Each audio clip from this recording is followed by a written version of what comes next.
Hi, welcome to the Badass Breastfeeding Podcast. I'm Dianne, your lactation consultant.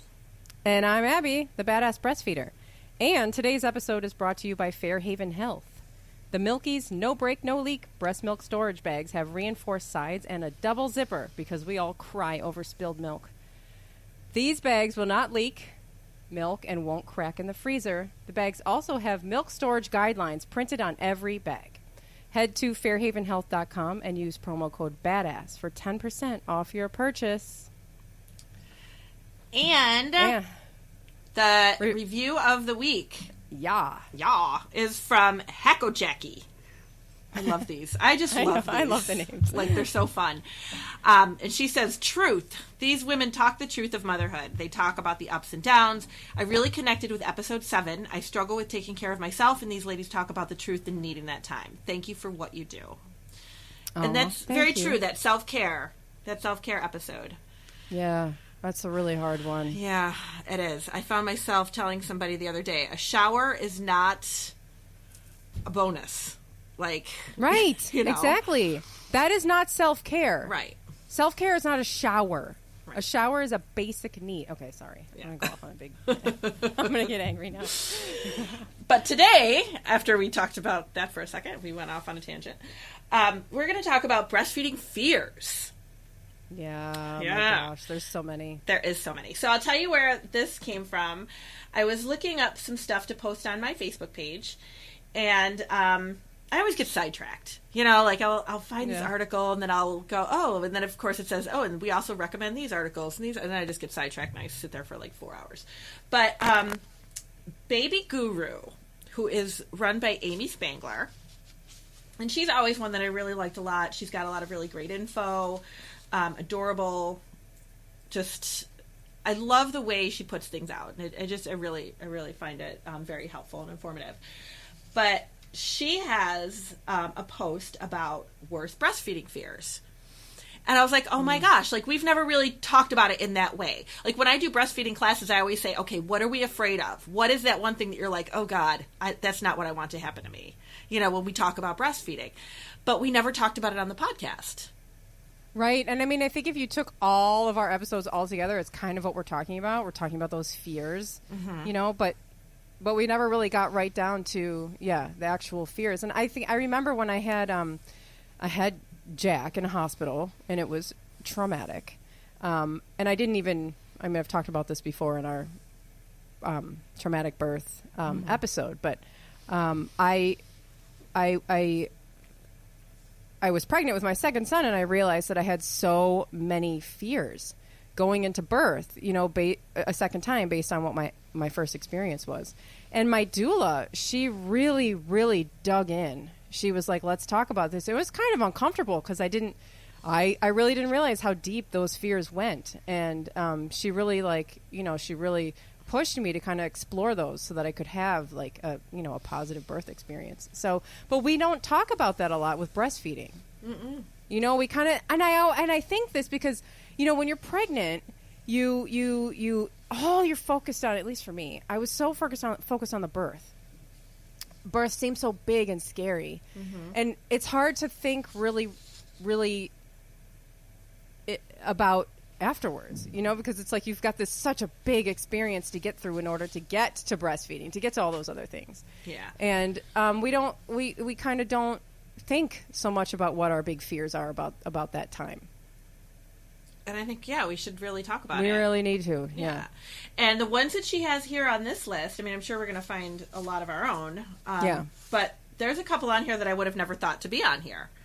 And I doubt she just made it up, so I'm sure she, got it from, people that she's talked to and things like that. But I remember being like, with my first son, I had no idea what was going on. So with my twins, I remember really being afraid that they wouldn't breastfeed. And of course it's different with twins because then you're like, oh my gosh, are they going to be preemie? Are they going to be super tiny? Are they going to be stuck in the hospital and I'll be discharged? Like, you just don't know what kind of situation you might be walking with any baby, but especially with multiples. Yeah. And I was really nervous that they just were not going to feed at all. Like, I was like, what will I do if they don't breastfeed? Like, what am I supposed to do? But the number one fear on this list, biting.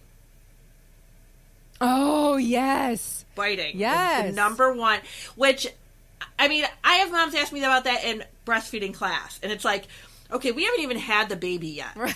You've got months and months and months to go. Like, we do not need to worry about biting before this baby is born. Yeah, but people do. It's real fear. That's a big fear. Mm-hmm. Yeah. Real fear. We have an episode on biting. So if you're do. going through that, check that episode out because it's good.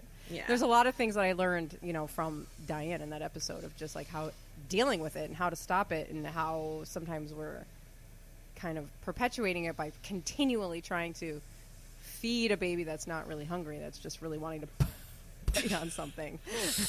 I mean, it's just, it's a whole different... It's really scary to think about putting your breast into like a mouthful of teeth. Mm-hmm. I mean, I get it. Yeah.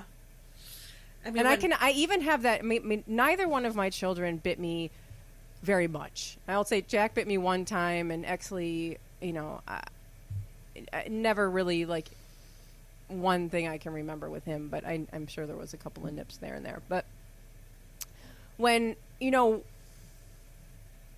he would be kind of like in a goofy mood or mad, mm-hmm. When he would, especially when he was mad.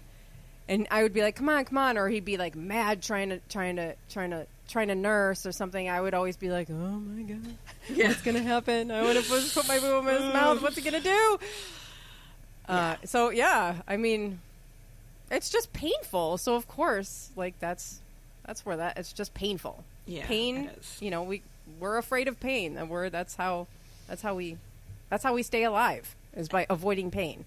And it doesn't always happen. I mean, I breastfed 3 kids, and one bit me one time, and that was it. Like, it just, it doesn't, it's not something like it's going to be a guarantee that when your kid I don't gets even teeth, think it's it's most of you. the time. Yeah. I don't think most people go through, like, a really bad, some people go through really bad biting phases. Yeah. But I don't think most people do. I don't know if I told this story or not, if it even had happened prior to, us doing that episode, but I had a mom that contacted me several times, and she would come to my groups and stuff like that, and then she would send me messages on Facebook if she had questions, and she was like, the baby's biting, he's biting all the time, oh my gosh, it's just making it so hard for me to breastfeed him. And he was like 11 months or whatever at the time, so I would try to give her suggestions of things to do when he would bite her. And then she's like, oh, and the babysitters complain that he's biting her, and then this, and I go, wait a minute, what is he biting? Oh, he bites everything. He bites your leg. He bites your arm. I go, so this is a biting issue. Like, this is not a nursing issue. Like, this is totally a kid who just bites. So, I mean, sometimes you have to kind of take a step back and go, okay, is he just, like, biting? But a lot of people don't realize, especially if you're worried about this when you're pregnant, that babies that are actually breastfeeding cannot physically bite you. Right. So that is, just kind of wipe that out of your head that, oh my gosh, the baby needs to eat. Are they going to bite me? No, if they really need to eat, they're probably not going to bite you. Right. And if they are, they don't need to eat, and stop trying to put your boob in their mouth. And I think that's such a great point that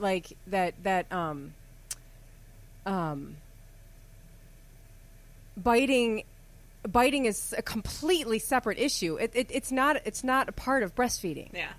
If your baby's biting you, there's not a breastfeeding problem going on. Your baby's biting. There's a biting issue. He's teething. He's bothered or something. Yeah. It's not, biting doesn't go with breastfeeding. And some kids, when they're toddlers or whatever, are just biters. And my kids were never like that, but some kids are. They just bite. And, to, like, prove their point. Right. So it's, well, it's kind of cool. It feels good. I mean, You got some power all of a sudden. Yeah, I mean, my kids had teethers. I would I'd be lying if I never said I bit on the teethers. I mean, it feels kind of good to, like, bite down on them. Yeah. I mean, it's just, absolutely. So what else? The second one, pain, of course. Pain. Yeah, well. That is the biggest, that is a big one. And that is one of the big ones that I have, when I teach breastfeeding class to my little prenatal mamas, that they're worried about pain because they're told by everybody, right, oh my gosh, breastfeeding is so painful, it's so painful, it's so painful. Yeah, we hear that all the time. Oh, it's supposed to hurt at first. It's supposed to hurt. Right? So, isn't that what people tell us? Oh, yeah, they tell us that all the time. And then your nipples toughen up and it's fine. No, it's not supposed to hurt. It's not supposed to be painful, so painful that you cannot stand to feed your child. Right. Like right. that is not. And that's another thing, that if you're experiencing that, then there's something wrong, and there's a way that we can, that we can fix this. Yeah. Like, think about it. Think about this logically. Like, if something hurts for the whole time that you're doing it, do you keep doing it? No way. Like, come on. Right. Like, think if you're at the gym and you pull a muscle while you're running on the treadmill. Do you continue to run on the treadmill? No, you stop. And we fix that problem. Like, and it's the same thing. Like, with breastfeeding, you should not be doing something that's painful. Nobody expects you to do something that's painful. Like, that's crazy. Right. And your body's not set up that way. No. It's not set up for it to be painful. If there's pain, something's wrong. Right. So what is normal is that the baby latches and you have a little bit of like sensitivity, maybe a little tenderness. You might feel a little something, but that should go away within especially at first. Right. When they can suck so hard. It's amazing. It's really amazing to feel that for like the first time, to just feel how powerful they are. Yep. And I don't know if I would call it pain. Maybe, no. But people have different levels of sensitivity. So again, if it's that first sensitivity in the beginning, that's... And your body is so sensitive after you have a baby. There's so many hormonal changes going on. There's so much stuff happening there. So you might feel that, that little bit of like, oh my God, when the baby first latches. But that should go away within like 30 to 60 seconds of the baby feeding. Like that should be gone. You should not have pain that continues on throughout the feeding. But if people don't know that and they're being told, yes, it hurts. Oh my gosh, I breastfed and it hurt me for 3 months and then it finally got better. Like, come on. Don't tell people that, because that is not, people believe that and then they're going to think that that's what they're in for. Right. So it's really frustrating to me, that people say stuff like that all the time. Oh, your nipples will just harden up and it'll be fine. Just suck it up. Right. Right. Oh. Suck it up and it'll be fine.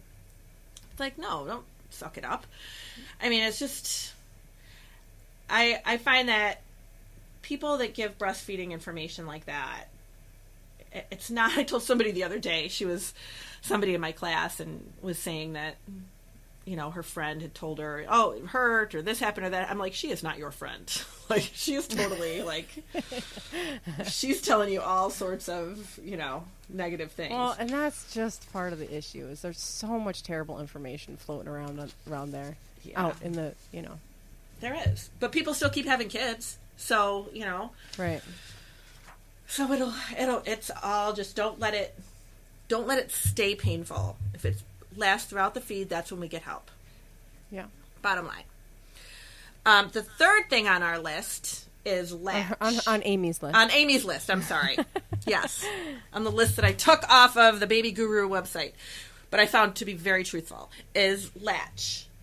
And that people are afraid that the baby's not going to latch. Yeah. Or that it's not going to get a good latch. And let's face it, there have been times where babies don't latch very well in the beginning. Problems. And moms are afraid, like, my friend's baby didn't latch and she pumped for a year. What if that happens to me?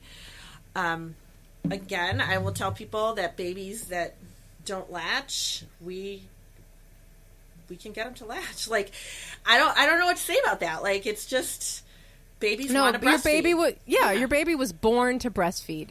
If they're not latching, then something's wrong. Yep. Something is wrong that can be fixed. I'm sure there are situations, obviously, like, babies with, like, cleft palate. Yeah. There's situations that really where it's going to be a huge struggle and it might not work. But I mean, but a baby doesn't have that, right. They want to latch, and if they're not, then we need to get a little bit of help from a lactation consultant. Yes. So your baby that is your healthy newborn baby that maybe, didn't latch in the beginning or kept falling asleep and was, given bottles in the hospital and now not latching well, that baby can latch and be a breastfeeding baby. I don't want anybody to think that because they had bottles in the hospital that the baby's not going to latch ever again. Because with the help of a lactation consultant, your baby will latch. So try not to be too afraid of that. Lots of skin to skin in the hospital. You know, those babies that don't latch well in the first 24 hours or so, a lot of times they're sleepy, they're groggy, they've got amniotic fluid in them, they're, you know, just, they don't do really great in that first 24 hours. Put them skin to skin with you, leave them there, and let them just kind of hang out against your skin, listening to your heartbeat. It really helps. And getting good positioning, you know, having somebody really help you get a good position makes a huge difference. Yes, and Dianne just did a mini podcast on latch and position for newborns, which you can actually watch on YouTube. Yes. Badass Breastfeeding Podcast on YouTube. It is. And you can listen to, it's a podcast too, so you can listen to it there too, but it's got a lot of good tips. It is such a big deal. The positioning really is such a important. big deal. Yeah. Yeah. It is really, really important. And I had a mom that I saw here in my office the other day. The baby's like 3 months old and has never fed without a nipple shield, and all we needed to do was fix the position, and she latched right on without the shield. Like, it makes a huge difference if you're positioning your baby in the correct way. And if you were never shown how to do that, then you're really not going to know. So right. Yeah. And it's not what we see too, because you also mentioned how like we use the cradle hold. Mm-hmm. You know, you see babies being held in this cradle position, which is not the best way for a breastfed baby to get a good latch. No, it's not. Especially in the newborn period. The first 3 months of their life, that's not a good position to use. Yeah. I mean, as they get older, they'll be in all kinds of positions. Yeah. Going upside down and slinged over your shoulder. Now, the next one we will get to right after we hear from our sponsor. Oh, yes. Today's episode is brought to you by Fairhaven Health. The Milky's Softies nursing pads have a 3-layer design that guards against leaks without adding bulk or puffiness to your bra. A plush, natural fiber layer rests slightly against your skin and wicks moisture away quickly. The nursing pads are also machine washable. Head to fairhavenhealth.com and use promo code BADASS for 10% off your purchase. And that brings us to number 4, which is leaking. And that is something that we never really talk about. We never really talk about leaking. But it does come up. Like in my classes, people will say, well, what about leaking? What do I do about leaking? And leaking is something that I have found to be very individualized. Not everybody leaks. Sometimes people will leak in the very beginning, and then your milk regulates, and then you don't leak again. Some people leak when they go back to work because they're not breastfeeding regularly anymore. So they're going longer spans of time. So it's just... I would say that's the fear, yeah. Yeah, so nobody wants to be, like, out in public with these big... No, that's the... I think that the fear in this is being embarrassed, right? Is kind of being sort of embarrassed in public that there's this... That happened to me. Yeah. When I was out. I told this story. I was out with my friends, and I left my baby at home, and I was like, I'll be fine. And I, like, looked down at one point, and I have this big wet spot around my breast, and my friends were like... I mean, like, you know, it was like the reaction that you're scared of. You know, they were all, like, so mortified. Yeah. And I was, like, in the bathroom sticking toilet paper down my bra, which doesn't help. It is embarrassing, especially in our culture where we don't have this, you know, it's everything around breastfeeding is so taboo. Yeah. So it's like... If you're not expecting it, it can happen. Maybe you were somebody who never really leaked anyway, and then all of a sudden you did go out and you went longer than you thought without your breast pump or without your baby, and you started to leak. I mean, it can definitely happen. A lot of times people will just wear the breast pads anyway. I think it's just kind of almost out of habit, or maybe it's like a comfort thing. I don't know, just to kind of make sure something's there. But leaking is a big fear that people have. Yeah. Yeah, so that's kind of like, oh God. The next one, I can't remember if I ever leaked in public or not. I probably did, but I can't remember. The next one is swelling, and this is one I never really thought too much about either. Like engorgement. Yeah. So, did you ever have that happen? Engorgement? No, not very badly. I mean, there were times where, like, maybe in the beginning, you know, my newborn would sleep a little longer than normal. And then I wake up in the middle of the night and engorged in a pool of breast milk. Yes. It's always lovely. I remember those days. Yeah. Engorgement is not supposed to happen necessarily. Yeah. So a lot of times people think, oh, well, I didn't feel engorged, or I don't feel engorged, so I don't think I have enough milk. So I'm not making enough milk. Yeah, right. But engorgement is not like, if you're if you were like truly engorged, something's off. Something is definitely off. And it's when, if your breasts are too full and the tissue is swollen. So that engorgement, a lot of times that will happen when your milk first comes in. Women will experience that, but a lot of that is the fluids that you receive when you're in labor. If they've given you an IV, if they've given you fluids all throughout your labor or whatever, all of that adds to that engorgement. So I have had women that had, very long inductions, long labors, lots of fluid, baby didn't nurse very well while they're in the hospital, and they have awful, uncomfortable engorgement. And then I've had women who, no fluid, baby breastfed, all the time in the hospital, and they just transitioned into milk without even really noticing the difference. And that's fine. Whenever I have a mom that says, well, I never really got engorged, it's like, okay, let's look back and see what happened at the birth. What happened? Did you get a lot of fluid? Was the baby eating a lot? What's happening there? Because the more your baby feeds in the hospital, the less that engogement's going to be. Mm-hmm. And the less fluid you get in the hospital, the less engorgement that's going to be. So, and then if you are feeding like every 2 hours or so on demand, you're not going to get that engorgement. You're going to be way more comfortable, and your body is just going to tolerate it so much better. And then it adapts. But you should not get to that point where you are so full and uncomfortable that it's painful. Mm-hmm. Yeah. And then a lot of times people want to say, oh, can I just pump to get rid of the fullness? It's kind of tricky, I'm never real comfortable telling people to do that just because I'm afraid they're going to overproduce at that point. But right. Lots of ice. A little off the top? Yeah, a little bit. A little bit off the top, just to kind of, or hand express just a little bit. Yeah. To kind of, loosen it up a little bit. Put some ice packs, cold compresses, because it is swelling. So the more you can just kind of get that swelling down. Mm-hmm. And then it passes. It doesn't stay with you. But frequent breastfeeding is what really, really helps a lot with that. So don't be afraid of swelling. We gotcha. All right. So the next biggest one, which I would have thought would have been, and I don't know if these are actually, if she put these in like order of, fear or whatever. But probably not. Yeah, probably not, because number 6 is listed as milk supply. I was going to say, where is milk supply? Yeah, and that is always like the number one thing outside exactly. of pain. Yep, I would say that's, hers are probably not, unless it says they're in order, but I would say that's got to be the number one fear, is that I am just not making enough milk. I'm not going to make enough milk. Yeah, and that is. And I always, it's just amazing. It's amazing to me that you can actually, we get pregnant and we grow these babies and we don't even think about it. I'm not like, oh gosh, is my body going to grow my baby correctly? Like, this is not some, you're like, oh no, I'm not making enough baby. It's, you just, your baby just grows, and like you might be afraid, like I say, I'm afraid of birthing because it's a big deal. And, but we kind of go through this phase, just kind of go through it.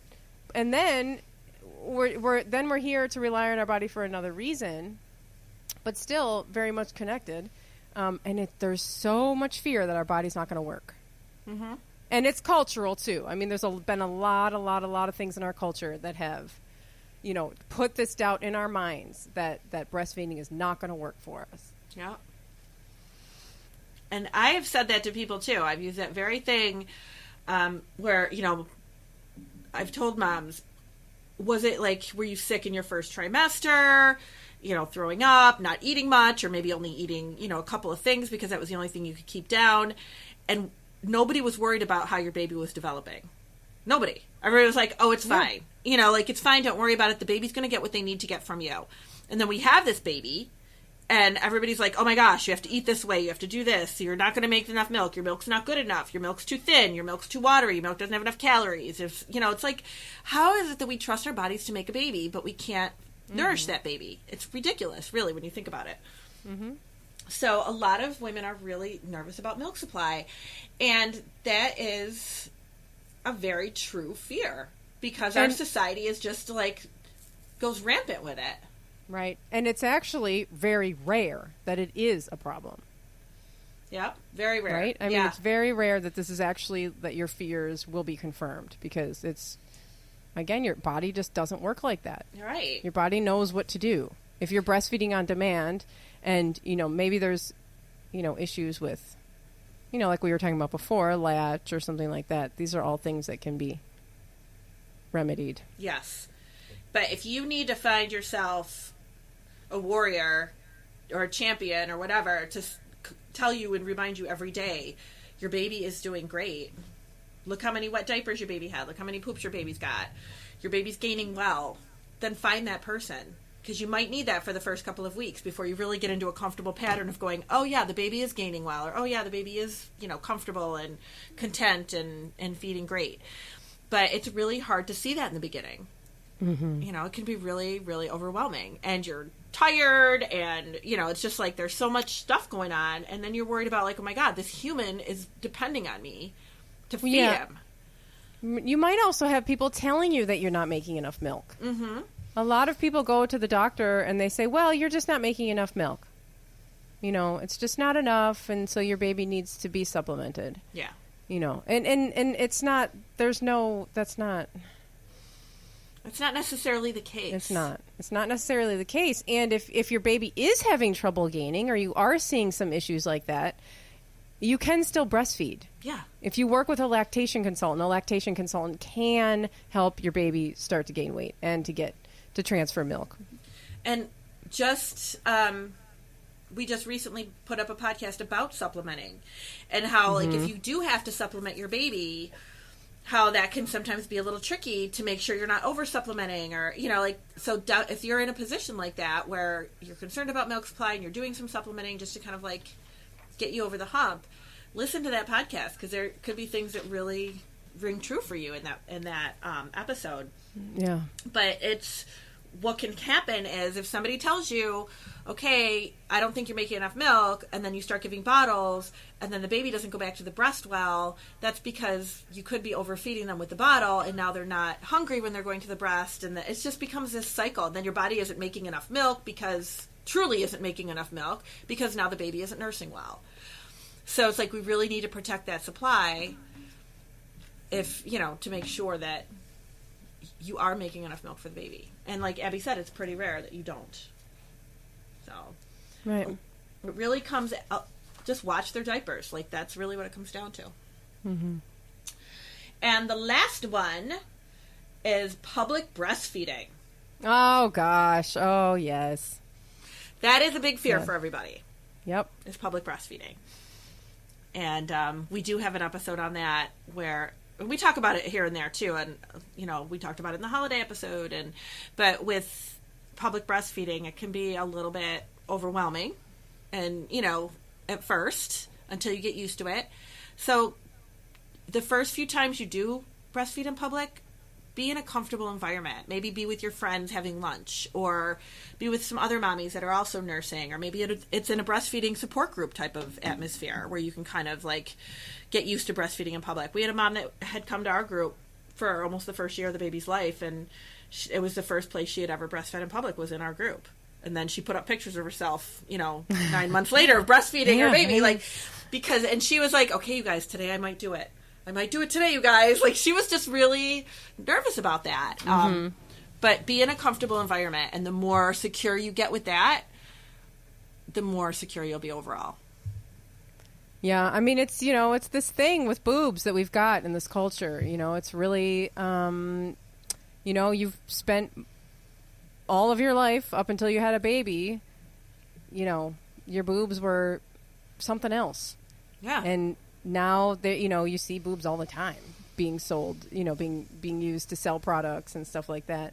But then when they're used to breastfeed, it's scary. It's like, suddenly it's like, well, now I have to go outside and I have to pull my boob out in public. I've always been told not to do this. Yeah.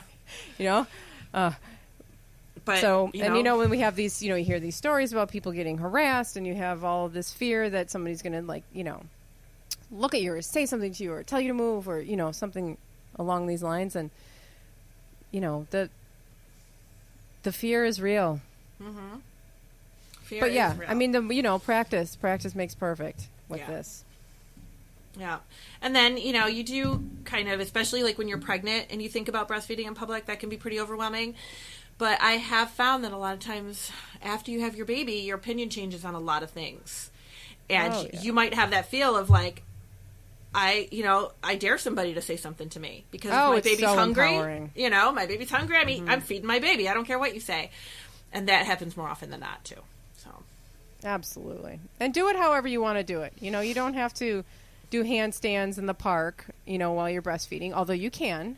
If you can do a handstand and your baby's before you sit down. There's plenty of pictures of people doing that, like yoga people. Yep. You don't have to breastfeed like that. You can use the cover if you want, if that makes you feel comfortable. And, do it however it makes you feel comfortable. But our nursing in public episodes that we have, you talk a lot about nursing in a carrier. Oh, yeah. And, that can be a really great thing, too. So definitely check those episodes out if you're kind of getting to the point where you're heading out in public. I have a lot of moms that, especially like in the very beginning of their breastfeeding relationship, they've got their boppy pillow and they've got all this stuff. And they're like, how am I supposed to do this in public? And it's, you get there. You don't always need all that stuff. So, it's okay. You'll be there at some point. But those are the fears. We'd love to hear your fears. If you have anything, Amy, for that list. It was fun to talk about. Yeah, definitely. Thank you, Amy and Baby Guru. We'd love to hear what your fears are too. If there was one here that we didn't mention and you want to talk about it, go ahead. Send us a review. Put it in the review. You can add it to our website, badassbreastfeedingpodcast.com, and join the conversation there. Yep, we'd love to hear from you in the reviews at iTunes. And like Dianne said, badassbreastfeedingpodcast.com. You can also find promo codes and our sponsor links and all of our older episodes. And you can now find us on YouTube at Badass Breastfeeding Podcast. Yeah, if you're a YouTuber. Bye!